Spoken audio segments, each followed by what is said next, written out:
So were we Yeah. going to do an introduction to this? So like I've listened to a few podcasts and I like where they introduce themselves at the start, just something and what it is. Yeah, I think that makes sense. Yeah. After you, sir. So welcome to Short Conversations About Something, and I'm JC Cashman, aka Warrior of Light. And I'm Asmiralai. I don't have an AKA as of yet, but if you don't know us, we're friends, long-time martial artists, and well, I don't even know what the next add-on will be to that just yet. But Yeah. Well, that's quite a good one. I have to think on that, won't we? Exactly. Big best man and all of that, properly on it. Yeah. We thought we'd do a short conversations about something, and I don't really like many people, if I'm honest. I don't mean that in a way to offend people. I suppose if you're offended by what I just said, then you're probably not the person that wants to listen to this. But if you get what I just said, then you're probably very much the person that wants to listen to this. And I think you're pretty much the same, aren't you, Az? Yeah, we operate in small circles basically, and I don't think it's through wanting to not like people. It's just a lot. And again, it's not trying to sound like you're a better person than everyone else or anything like that. It's just people just drive you mad. Just the majority of people drive you a bit crazy. I think it's just a bit of an understanding, isn't it, that you have with yourself that it's, again, I think a lot of what we talk about isn't right or wrong, good or bad. It's just an understanding, isn't it? And then maybe some people understand what we're talking about. Maybe they would want to get involved, chat to us and everything else. So we can just, this whole thing, just put it out there, can't we? So how's your week been? How's things been? It's all right. We're on, week 4 of UK quarantine? Is that what it is? Yeah, this Sunday will be the full 4 weeks. Monday we'll be starting the 5th. Depending on where you're listening to this in the world, or whatever your country's doing, you might be at a different stage of we're currently in the COVID-19 lockdown. So in the UK, our businesses and all of that have been closed. Only essential services are running and all the rest of it.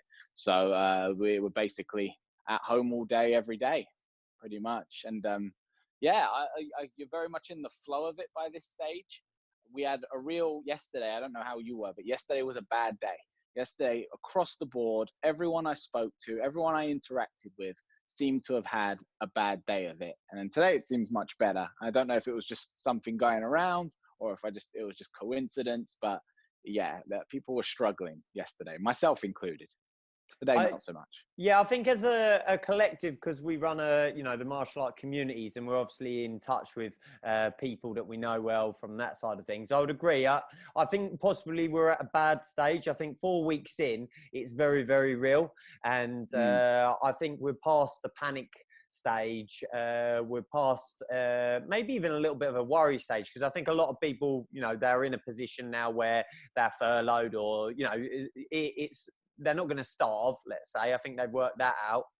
There's obviously going to be a bit more worry about the future and that. But I think a lot of people are fearful at the moment, fearful of what's going to come. It's not so much a worry. It's a fear of what's going to come. I myself, if putting it in good and bad context, I didn't have a good day over the weekend.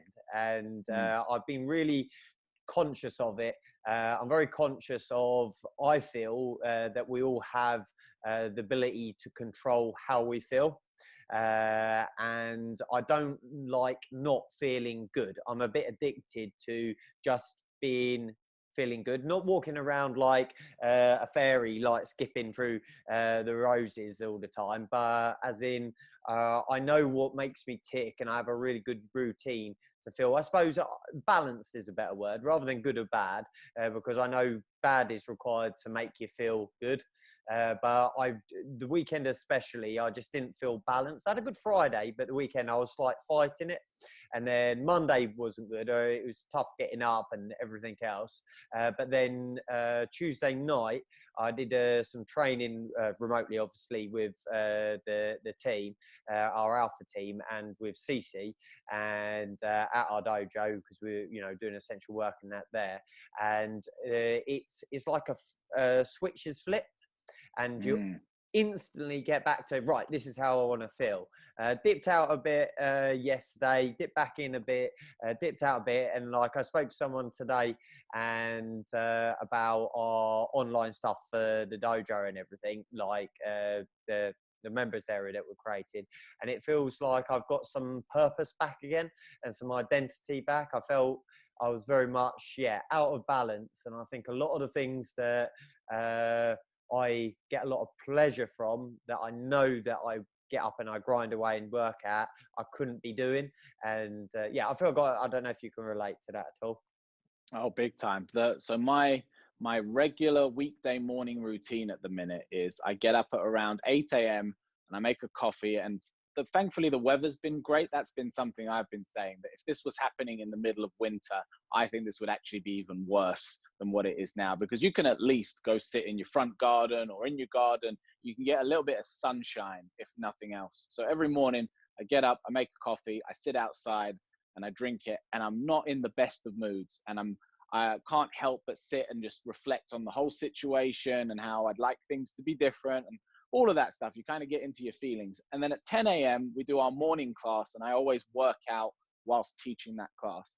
And after that, it, like you said, the switch flicks, and it's something about moving your body and the way it's attached to your mind. It's such a big thing for sure. It really just instantly changed my outlook on stuff. And that's been happening on like a daily basis. And now I just know that's the system. I just have to get to that morning workout, get my body moving, and then I'm good for the rest of the day. Yeah, I made a list quite a while ago, actually, of all the things that I feel I have to do or aim to do in a day, in a week, in a month, to sort of tick the box off. It keeps you on the righteous path rather than the downward spiral. And like I have a routine every day, and it's funny when you're not feeling great. Looking back, you don't notice it at the time, but looking back, you miss those routines. Like for instance, of an evening, I always have a green tea every evening. I always sit down with my green tea and have a green tea, and it's a way to contemplate the day. I might be watching telly or whatever, but I have the green tea, and it's like just a check-in. And then when I look back at the weekend, it was like, well, I didn't have the green tea, and it wasn't a conscious thought not to have it, just didn't have it. And it's just one of those things. And I know we spoke before about this, whether you said to put some bullet points. I came with 3 things I thought would be good to chat about. I wanted to get your input on as well. So one of them was that how we've been feeling. I wanted to share what I'm feeling. I feel like already better. This is like soul food, isn't it? I find always talking, you get like a hit of soul food. It makes you feel better for it. The other thing, what was it I was going to say?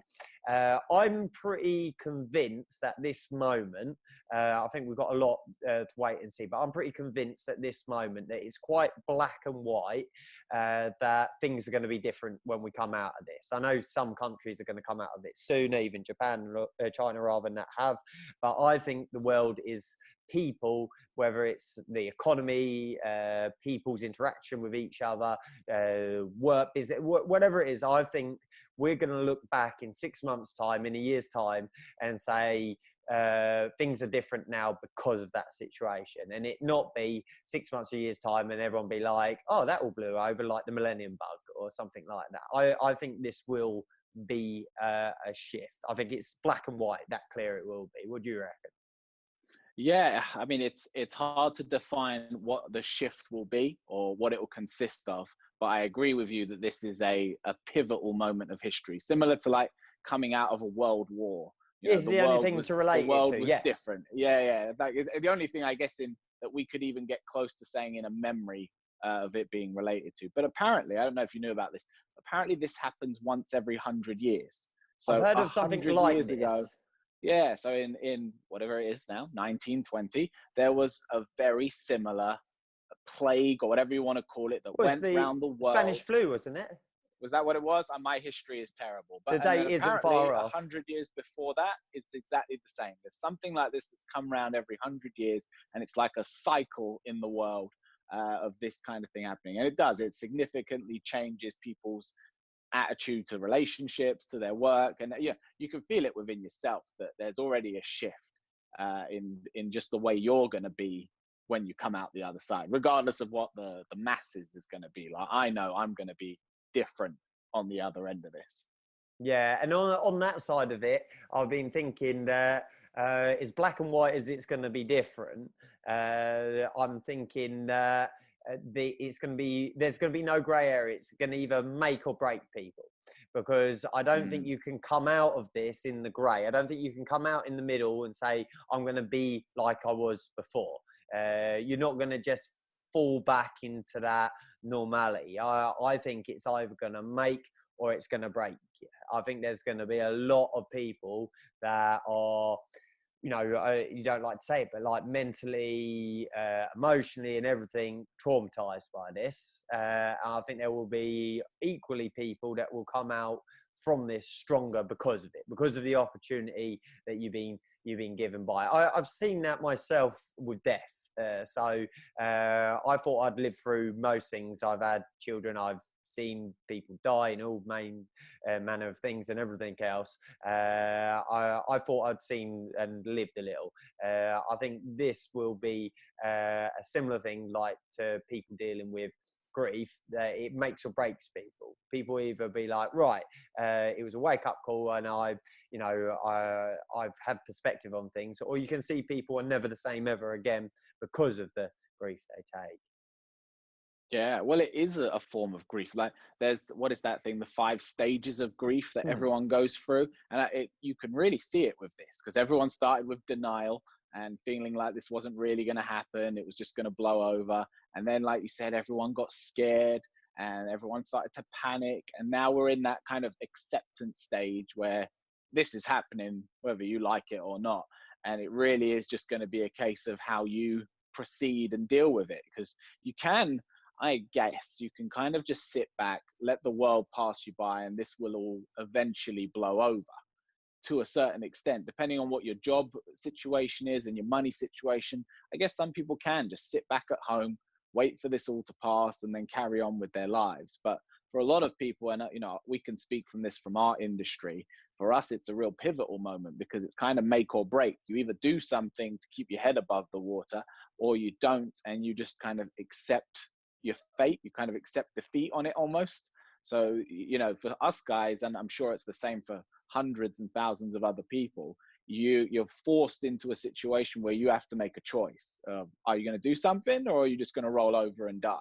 Maybe not literally die, but yeah, it's quite extreme, isn't it? But yeah, I suppose that's what is happening for some people now, isn't it? It's that severe. Is that real? I know I spoke to someone on a message actually the other day, and they were like, "Oh, it's good to see you guys are real off the mat when life gets real," in a sense that they were making the point that they've got quite a few people around them who think they're this and that, but are basically blaming what's happening right now for all the problems that they've got. When he said it's nothing to do with that. It's just an excuse to use COVID to not, you know, go to work or do work, whatever it is that they're meant to be doing.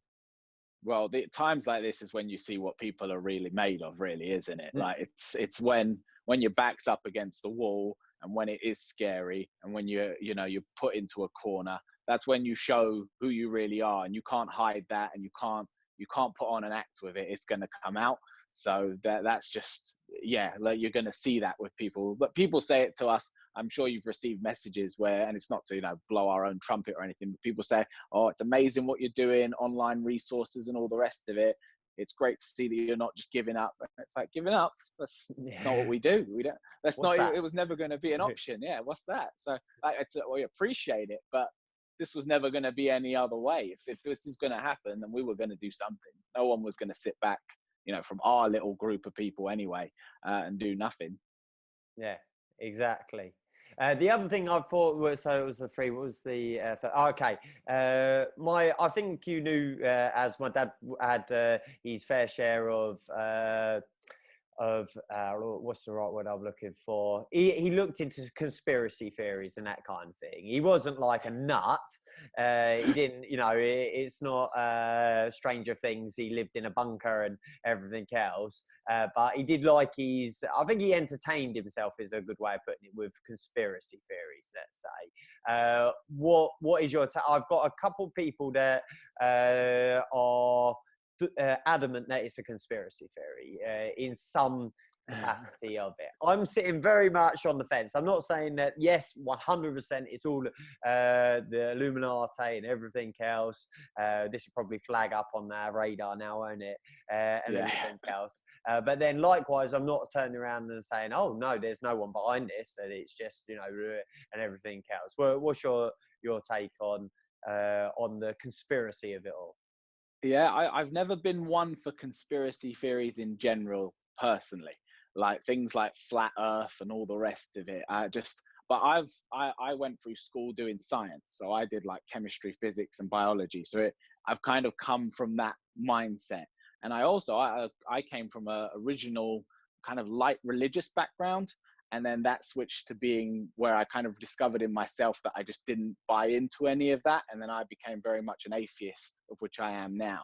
So for me, anything that sounds a little bit where you can't show me evidence, I kind of brush it off pretty much instantly. So although I'll listen to someone if they've got a conspiracy theory, unless you can show me categorical evidence of what you're saying, I very quickly dismiss it. And I don't know if that's a right or a wrong thing to do. Like you said, for a lot of people, it's almost like a hobby because it's it's like a thought experiment, isn't it? This can't just be black and white what it is. There's got to be other ways you can look at it. And that way I can see where it could be interesting or fun. But I've never bought into it. What is one of these conspiracy theories? Well, I haven't actually entered. Well, basically, I don't know how people are saying they're bored right now. Like, I know I've got three girls of different age demographics, and I've got all my bonsai trees and everything else I do. But I'm no short of being busy at the moment, and some of that is being busy, just spending time with the girls, because if I didn't, it wouldn't be fair on them. So it's not like I'm making something, creating something all the time, but it's like right now the attention needs to be on them. So I'm making sure I'm there for them and for Lauren, and also I'm getting to sleep in a little bit more, a bit things like that, which is nice. But I haven't really explored any of them. But like, for instance, one is it was an intentional virus that was intentionally let out to intentionally cull the population. Something like that is I have come across. Yeah, my thing with stuff like that, because the other side of this whole coin, the frustration for a lot of people is, and for myself, I can put myself in this a little bit. Although I understand why we need the lockdown and the quarantine and all the rest of it, it's very frustrating as people in small business and all the rest that you want to kind of get on with what you're working towards. You want to get back to work. So when they introduce something like this and it's so damaging to the economy and it's so damaging to businesses, it's hard for me to believe, because if you wanted to just cull the population, surely these people would just let everyone carry on going about their day and let them drop dead. The fact that we're having to respond to it so strongly, that makes me think it can't be. But you see what I mean? I go straight to logic. My brain just doesn't, it can't even begin to entertain it. I switch straight to my logical mind. What about it being Mother Nature, not a conspiracy theory, or maybe a conspiracy theory that Mother Nature is doing it? Well, that I believe in, like the whole it happening every 100 years. And I've got a very unpopular opinion about things like cancer, where I think there's a certain extent we can go to it with medicine and adjusting our diets, looking after the planet.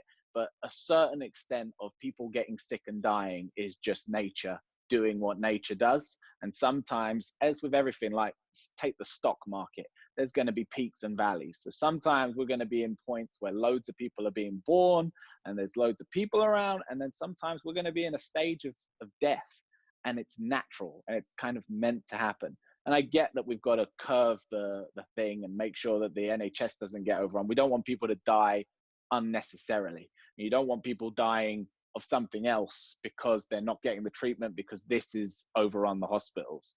But to sit here and pretend that death isn't a natural part of this world, and we, as much as we like to think we're in control, we're not in control. And this goes to show, we think we live in a world that we control, but this little virus has come around and flipped the whole world upside down. Yeah, very much so. I've just started watching Chernobyl.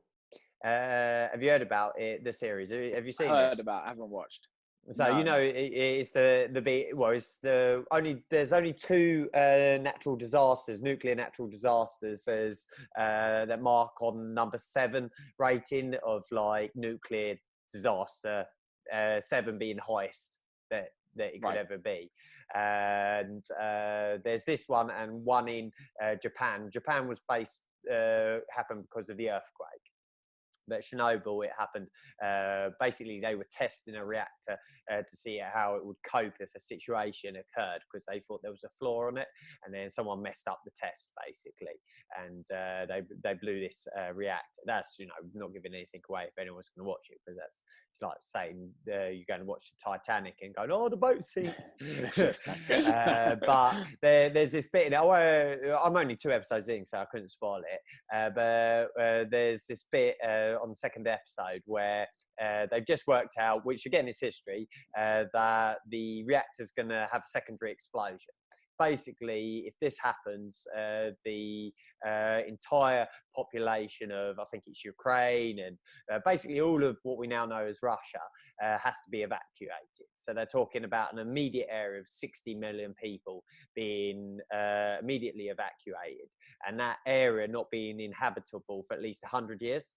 Let alone the initial kill zone that it would initially do by this explosion going off. So this is the secondary issue that they've got. So they've started solving it, and they've got a couple of experts in, and they've turned around and said the only way we can solve this situation, basically, it's this lava that's created by them dropping the sand on the blah blah blah blah. Short story, and it's going to hit these water tanks and cause this secondary, massive nuclear explosion.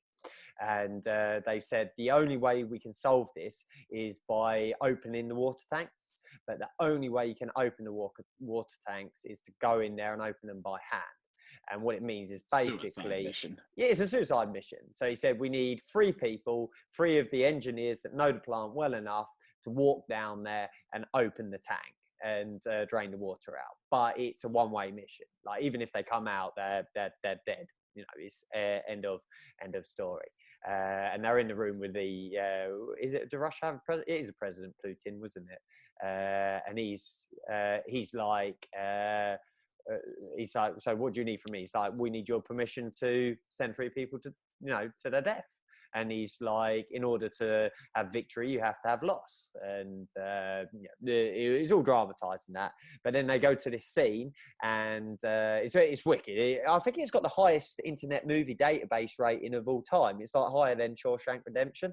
It's like, it's wicked. I'm going to watch the 3rd episode straight after this, actually.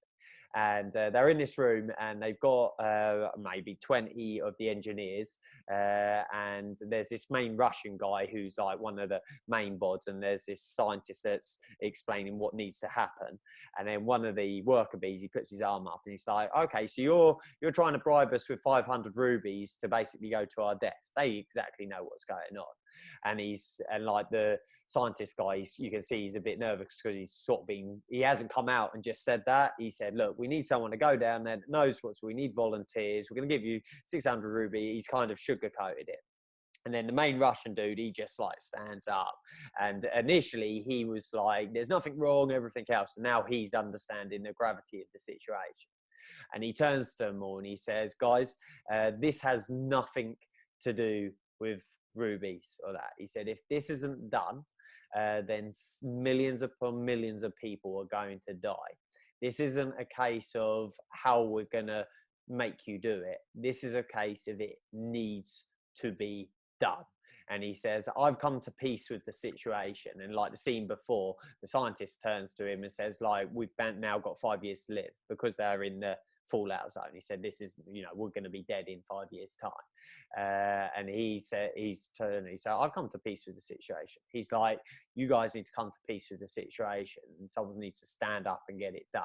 And then these three guys stand up, and it finishes with them going into, you know, that's the next part of the story. But yeah, backtrack to what we were talking about. It's like, I just thought of the Russia when you said it. It's an inevitability. You know, we are going to die. It's like, get to grips with it kind of thing, isn't it? It's, yeah, but that's the ultimate fear, isn't it? And it's we talk about how this is hard because it's an unknown amount of time, and we don't know how many people are going to die. We don't really know anything about it other than we're in the midst of it right now. And it's kind of comparable to death in that sense, that we all know it's coming. We don't know when. We don't know how long we got. We don't know what it's going to be like. We don't know what it's going to be like afterwards, but we know it's coming.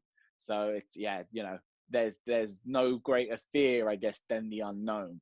So the biggest struggle with this whole COVID thing and everything else is you just don't know. You don't know when you're going back to work. We don't know how many friends and family are going to die, how the hospitals are going to cope, what the president's going to do, what the prime minister's going to do. Well, like you said, we don't know what the world's going to look like post COVID-19. And you can draw a lot of parallels to life and death, because I guess it makes you look at it, forces you to look at it. Yeah. I think that's scaring a lot of people right now, is they're forced to look at things that maybe everyday life, they you know, get drunk or play games, or not saying that they're bad things, because I do all of that. I did that at the weekend. But it's a lot of people, I think, are numbing themselves to the reality of what is in front of them, life itself. And it's not until they get to that deathbed, or, you know, if they're fortunate enough to, in not just taking like a flick of a switch, and it's like, oh shit, you know, coulda, shoulda, woulda, done it. Yeah, I mean, that's exactly what it is. And apparently all of that stuff has gone up. So things like drinking, I'm sure, drug use, all of this, because people are numbing themselves. They just don't want to face the reality of it.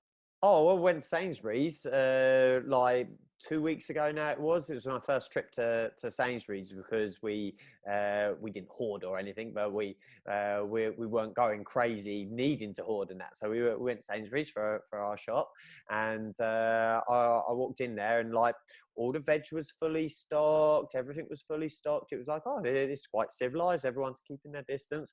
Turned down the alcohol aisle, and there was literally 2 bottles of wine left. Barren. Yeah, it was like, okay, right. So everyone's taken their toilet paper. Everyone's done all their tins and that. Now everyone's getting pissed. Yeah. You know, it's really hard to not sound or be judgmental about it, because you don't want to pretend like you know it all, or you know, because what I always try to remind myself is that I'm very lucky, and we're very fortunate to have the lives that we have, and to be the people that we are, and be around the people that we are, that we don't feel the need to go down that route. And it's very easy, isn't it, to fall in the trap of just judgment with it. But for a lot of people, I guess they don't know anything else. They don't know any other way. And when life does get hard, that's just the go-to. It was for their dad. It was for their, you know, previous family. They don't know anything else other than, okay, life's hard. Bury your head in the sand, whatever that looks like, and just hope for it all to end one day. I think it is judgment. I think it is judgment, though, because it's No, judgment. it is. Yeah, It's yeah. judgment of yourself. It's not judgment of others. No. What you said, it's not like, oh, I'm judging them getting the toilet paper or whatever. Yeah, I think it's judgment of yourself. You're judging yourself in your own actions. I'm choosing not to join that circus parade of running and just hoarding everything that, you know, little granny can't then get, opposed to just going to do it because everyone else is doing it, or that's what you have to do to survive, kind of thing. Yeah, it's hard to watch the sheep mentality of people, where they just follow the horde, and whatever the crowd is doing, they just think, well, that must be what I need to do, because that's what everyone else is doing. It's just such a that it always brings me back to the Matrix, and that whole being plugged into the system. And then when you in certain areas, you feel like you're unplugged and you're watching it. You walk down the alcohol aisle and you're looking at it and you're going, what is this? Why are you all like this? Why are you doing this? You don't need to do this. Do some press ups in the morning and you'll feel fine. You don't need to bury yourself in a bottle to get through what this is. This isn't even that bad. I mean, we're stuck in our homes. Is that really that bad? There's no bombs being dropped. It's not like people in the prime of life are dropping dead all over the place inexplicably. Like, everything's okay. You don't need to go get messed up to get through it. Yeah, we're doing this to actually make sure that we all do get out all right. And it's like, this is like the easy way out, isn't it? kind of thing. Yeah. Strange. Yeah. Very strange. But again, everyone's going to handle things differently. Everyone's going to look at things differently. Like you said, you just got to hold yourself to a certain standard. And that's what it really is about. You got to know what your standard is and what your values are. And that's what you got to go off of. And I guess everyone's got to do the same. Yeah. Most definitely. Most definitely. And was you going to bring anything else today, Az? I think you kind of covered it on both ends for me. That was the kind of stuff that I wanted to have a mention of either way. I think we should finish with something a bit more lighthearted, since that was all pretty heavy stuff. You got anything a bit lighter to finish? When does the next Rick and Morty come out? Because that's when it's all about. That is what it's all about. Have we had half a season? Yeah, so we've had half a season. I think it was May or something they were talking about the next one. So, yeah. A lot of stuff gets held off now. A lot of films are not being released when they should have and stuff like that. Yeah, so, that's like... we might be waiting a bit longer. Yeah. But I look forward to seeing their take on COVID-19. That'll be fun. Yeah. And did Simpsons predict this? No doubt. Don't they predict everything? Yeah, that's what I mean. It's just the crystal ball for all things. So I guarantee they've done it. So what are you doing positive then to finish out the week? So I tell you where, if I'm not doing the classes or doing all the online stuff, which was just kind of what we're doing at the minute, the other place two other places I spend my time. One is in the kitchen. I'm either cooking or eating something, or I'm in a hammock. And they seem to be like three places that I've just kind of switched between. I train and teach, eat, and then I sit in a hammock. And that's just been my rinse and repeat to get me through things. Apparently it's rain tomorrow, so I'm gonna have to bring the hammock indoors and hang it from a door frame or something. Figure a way out. How about yourself? What's the weekend looking like? What's a weekend like? Well, it's the end of the school holidays, so the kids are back to homeschooling next week. So what was it? 2 weeks of Easter? Yeah, 2 weeks for Easter. So we've allowed them not to have to. We've allowed them a usual Easter school holiday. So tomorrow is Friday. I'm trying to not do much on a Friday as far as teaching and everything goes at the moment, to try and get a bit of balance. I'm pushing everything to the start of the week with pre-recorded videos and everything else. So tomorrow, I can't even think what we were planning to do. Yeah, I think it's a bit of an open book tomorrow. Saturday and Sunday, Lauren's doing a yoga course. So the girls and I, we're going to pop over the dojo on Saturday and just do a little bit of work and tidying and everything there for nice. When we're ready to come back. And then Sunday, depending on the weather, it don't really matter. We'll probably all chill out outside and play in the garden and everything. Yeah, sounds good. I get the thing with this is you can choose to keep really, really busy. You can choose to do absolutely nothing. You can choose to be very productive, but it is all a choice about how you handle it. I guess that's the big takeaway from today's one, isn't it? It's all a choice. So there's some things you can't control. We can't control this COVID-19 being here, but we can control what we do with our time and what we do with our energy and what we do with our intentions as we go through the days, weeks and months to follow. Yeah, wicked. Well, always appreciate the time, Az, and I like the idea of recording our weekly catch up. If nothing more, keeps a little record for ourselves as well. Exactly. If we are sharing it to anyone who is watching, we will probably put it somewhere on a YouTube thing and on Apple Podcasts or something of the sort. As soon as we know, you'll know. And if there's a description box below this, we'll write something down in there as well. Cool. Peace out, dude. Have a Nice nice one. weekend. I'll catch up with you Boom, soon. dude. See you See then. you later. Peace.